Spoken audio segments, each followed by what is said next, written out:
Hey, welcome back. Another day, another vlog.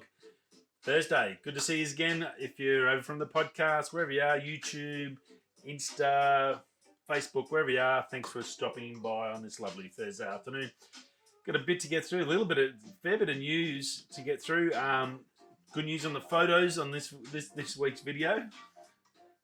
Finally got through the first run, 480 shots, and with all the multi-focus and all the usual stuff that you got to go through. I finally got that down and did the first run through. I think that's taken like 4 or 5, maybe 5, 6 days just to do that, just to trim it. So I've got like 60 photos now to start go through and selecting and doing my fine tune on them. So that's looking pretty good. There's heaps of good stuff to choose. That's never a bad thing, having too many options. I feel very lucky that I do have so many options in regards to that. So I'm pretty happy to have that problem. I'm sure there's a lot of photographers that go out and probably some days just struggle to find something where I feel, and I hope you guys feel, if you're a subscriber, I'm sure you do follow along, you see what I'm trying to show you. I'm sure you're sort of feeling the same sort of thing. So it's very, very cool. So heaps of good stuff. It's going to be a really nice video. And then from that one, after that one's done, then I can move into the down south trip, which is going to just blow your socks off. I'm talking about some of the best beaches on the planet. Pure snowflake white sand, just crazy stuff. So there's heaps coming on that.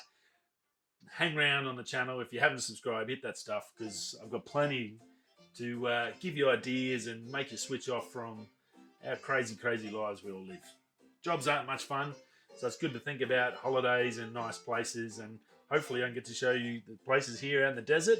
I'm going to get to show you some amazing beach places and some crazy stuff there. So that'll be probably next week. We'll start into that huge big season. I guess it's going to be a season, about 16 days worth of videos.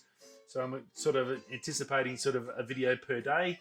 So 16 videos. I'm going to be trying to trawl through them and smash through them as much as I can. Where I'm here, I'm home. And then when I'm home again, first time back in Queensland, I've got a heap of other stuff to sort out with houses and all that sort of stuff. So heaps happening. Never a dull moment in my life. So crazy, crazy. And that's what I forgot. That's better. A little bit more. Just that touch. Get that lighting right. It's all about the lighting. Now, so that's good news, and we're going to see the results of those stuff as we go. So, yeah, very exciting. Now, over on the tech news, we've got a fair bit I want to run through. Some exciting news. Now, Nikon's had some dramas, I guess, the last 2 years. We've talked about them in a demise, struggling. Camera-wise, nothing really exciting. The Z6 and Z7, nice cameras, and then the second series then really wasn't much of an upgrade. Hasn't been anything really to jump out. No sort of R5 with 8K, no A7S3 or FX3 or any of those just crazy cameras. They haven't really come out with that. And I'll just turn that down a bit, just a touch more. So they've sort of struggled a little bit, and talk about bankruptcy and all the rumours and stuff we've heard. They're still ticking away. Now, something we heard, or we found out today from Those Photos, they've got a new sensor they're currently in the process of making, and so it could help them maybe not get out of the doldrums, but it's definitely taken them to a new avenue, some new revenue streams, and give them, I guess, something else to play with. So it's a 1-inch sensor. Thinking 1-inch sensor, that's not really that big. It's not a full frame sensor or anything like that. A 1-inch sensor. So think the Sony ZV-1, that vlogging camera, sort of good and bads about it, but that's a 1-inch sensor. A pretty nice picture out of it, so very, very cool. Well, this is a CMOS stacked sensor, so very high quality sensor. 17.8 megapixels. It can shoot up to, get ready for this, in 4K, 1000 frames a second there, it's rumoured to be. So the tiny sensor, we talked, I think, yesterday about possibility of getting a 1-inch sensor into a phone. Was that the day before? The day before, we talked about that with Huawei, getting that new Sony sensor. Well, Nikon's bringing out, I guess, something along that same sort of range. So that now you're thinking Nikon could possibly have a sensor in a phone. Are they going to team up with Apple? Is Apple going to look at this as another option? We all know most of the good phones have got Sony sensors in them. Nikon at some stage is going, well, Sony's selling a lot of these sensors. They make a lot of revenue out of it. That's a great revenue stream. How about we do the same? Let's build ourselves a really good small sensor. Maybe then we can get in the phone market, we get in that compact camera market and really up our sort of ante there. So I think it's very, very cool. Now, it's also rumored to have a fantastic dynamic range, super wide, like in the maybe 10 stops or more, or around about there. So it's sounding really, really good. So I think it's probably not so exciting for the photography side. For that, compared to what they've got with the Z7 and the Z6, they're fantastic. They've got great cameras and do all the things. They're just not, I guess, those upper echelons as your R5s and stuff. But here's something that can come along that could then be a compact camera, a vlogging camera. They can get into the vlogging scene and really push that with this little 1-inch sensor, make a little compact, super awesome camera that's photography biased with some great video features, really, really top of the range hybrid camera for the vloggers. Then they could maybe start selling these sensors to the mobile phone market. So huge options for Nikon and the revenue stream. They needed some of this. It's a big, great little kick up the backside for them. And I think it'll help their shareholders. The investors will be all excited about this. And if they can get it to work and be as good as they're talking about it and the rumors are talking about, well, I think it could be something that could stave off that execution or that demise of Nikon that has been sort of realistically thrown around for at least 2 years. So great to hear from Nikon, and look, good luck to them. And I hope it works out because it sounds pretty exciting. 1,000 frames per second, that is pretty darn cool at a 17 megapixel sensor. That's going to be a great picture, and it's got a lot of options there. So very cool. Keep a listen out for that. Nikon could be finally found that get out of jail free card that they needed. So good on them. Now OnePlus, we know about the Nords and all that. They've really, like, last 12 months just gone up and above, really taken off as a phone manufacturer. Well, March 8th, they've got a new phone coming out. New couple of phones coming out. Basically one phone, but multiple models. It's going to be a 9, a 9 Pro, and a 9R, possibly. That's what they're rumored. Now, we did hear about them having a connection with Hasselblad a while ago, and their tweet they had up there was a picture of the moon, which is apparently the same shot that the Hasselblad took that. So that's sort of a connection there that everyone's talking about. So, look, Hasselblad, it's great to get a good lens. Zeiss has done it for a few years in cameras and phones and stuff like that. And getting good quality optics in there does make it a great selling advantage for a phone for people, because you get that brand name in there. It does stick in people's minds. So it's a good thing for them. And I think it'll work out pretty well.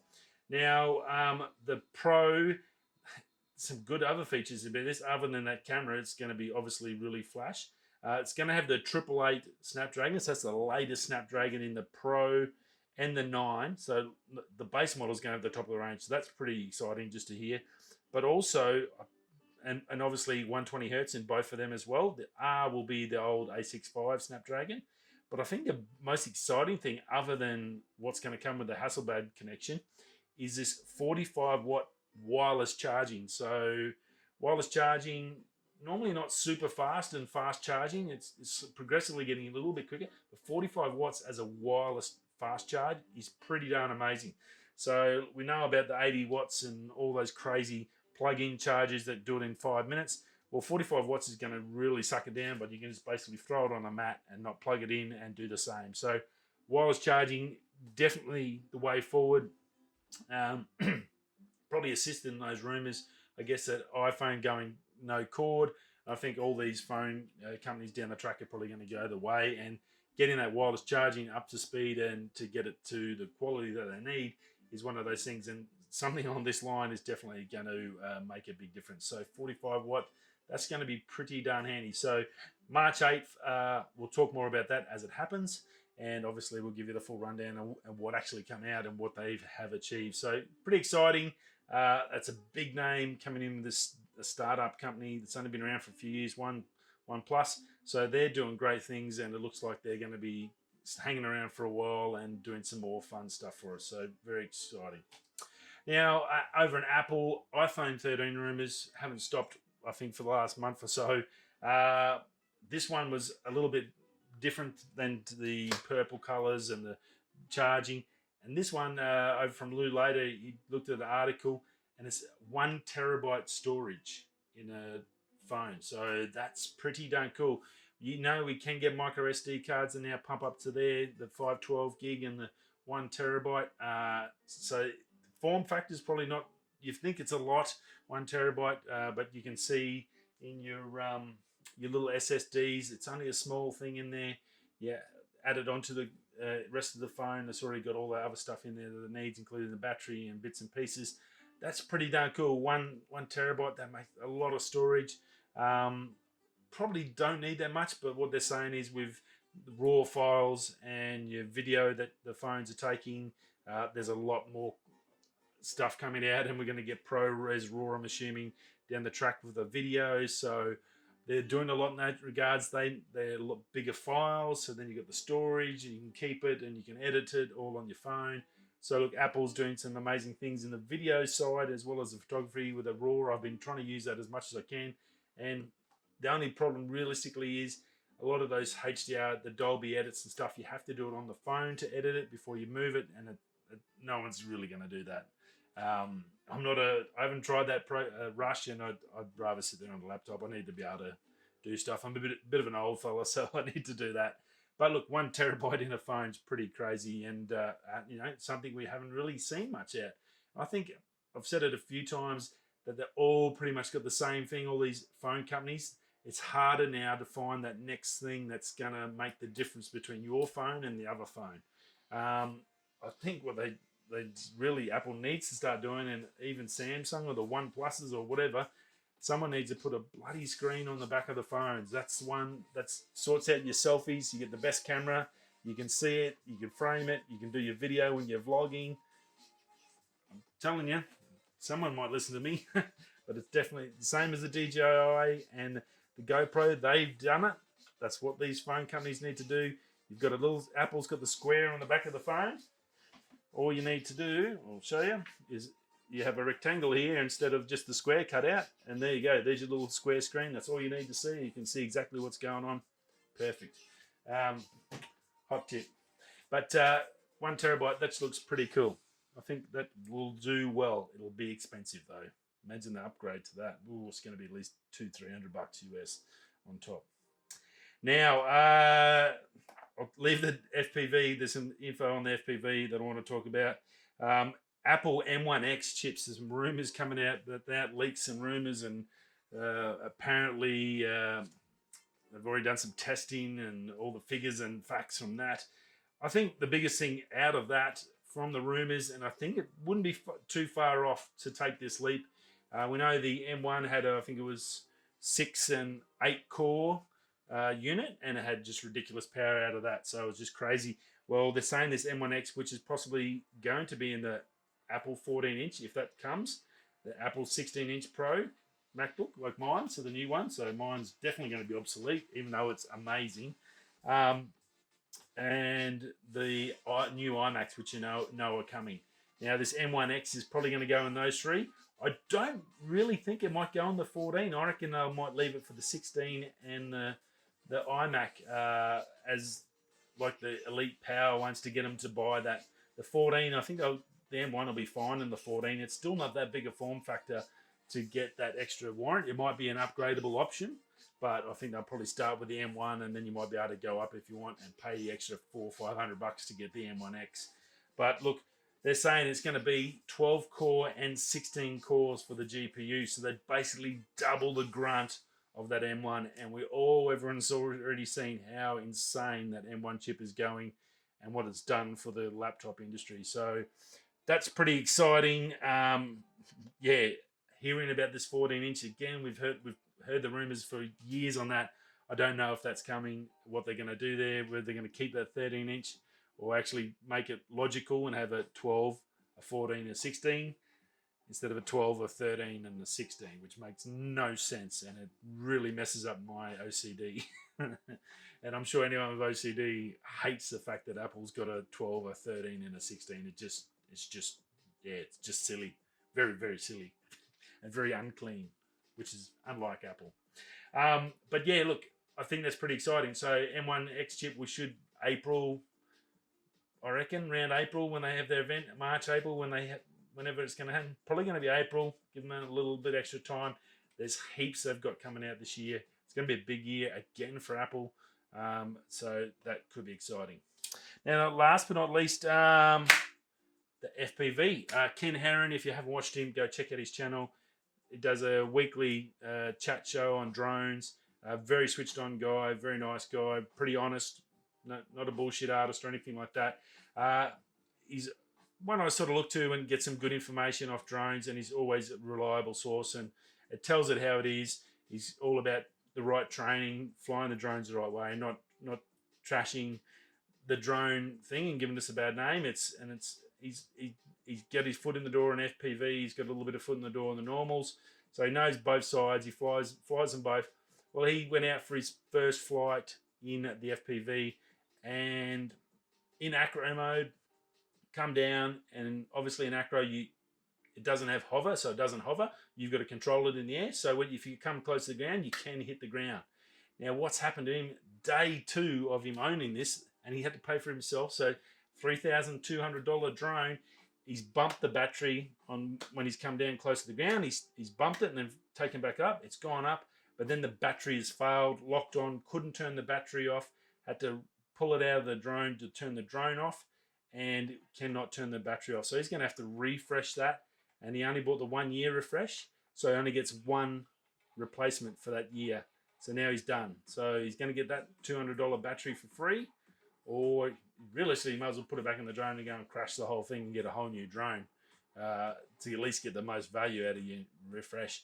But look, I think the biggest thing from that, what he said, was the fact that for some reason, it's a little bit crazy after him showing us, and you look at it and go, yeah, I see what you mean. That's pretty insane. DJI has used the rear battery, so the battery comes in from the back of the drone, slots in.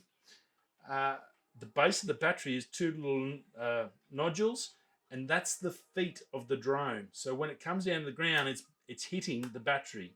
So if you come down in acro mode and you come down to land it or whatever you land on or whatever and hit it, you bouncing on the battery. Now you do that over and over, whatever, that can't be good. Not a good design standpoint. Surely they could have had some other way, or maybe some of these aftermarket companies can design something that clips on to then give you another base there for it to sit on. So yeah, a little bit crazy. Just be aware of that. It's only we're only into like a couple of days of actually seeing all the reviews and stuff, but already some little cracks showing in that, and such an expensive drone. And we're already seeing people having, I guess, realistically, a major issue. If you've got to replace a whole battery and use your refresh in day 2, that doesn't bode well for the other 364 days or 63 days of the year. So, look, I thought I'd just chuck that in there. It was really interesting. It was really nice of him to get on. He obviously he's a big drone guy, so he's got a heavy connection to DJI. He could have easily just ignored the problem and said it was all good and no dramas. He probably could have told them and they would have given him a free battery, but he's done the right thing. He's done the honest thing and told all of us, and it's a good thing. Just be aware when you are flying it, it isn't a rough and tumble, going to take all the bruises sort of a machine. It is a delicate it's a great little fun thing, but it's also delicate and an expensive item to be crashing and destroying. So I thought I'd better let you know about that. It's always good to get the good information. It's not putting a bad thing on DJI. It's possible some sort of minor oversight that they just haven't realised as well. I'm sure they're going to be, guarantee 100% they're going to be in there right out. We need to sort this out real quick. This could be bad. They'll be in there fixing it. They'll find a fix. They'll find a way, a solution. Some aftermarket companies like Cytec or one of those companies will come in and make some sort of little bracket that'll slide off so you don't hit it, or some sort of protection bumper. That's probably all it needs. I'm sure there's a way around it to avoid that, but just good knowledge to know, and do appreciate him doing the right thing and helping everyone out. So very, very cool. And that's about it. Tomorrow's end of the week, Friday show. I will see you all again then. Thanks for stopping by. I do appreciate you all. Hope you all had a good Thursday. One day to go for the working week for use normal Monday to Fridays. For us weekenders, well, I've got heaps of work. I don't ever stop.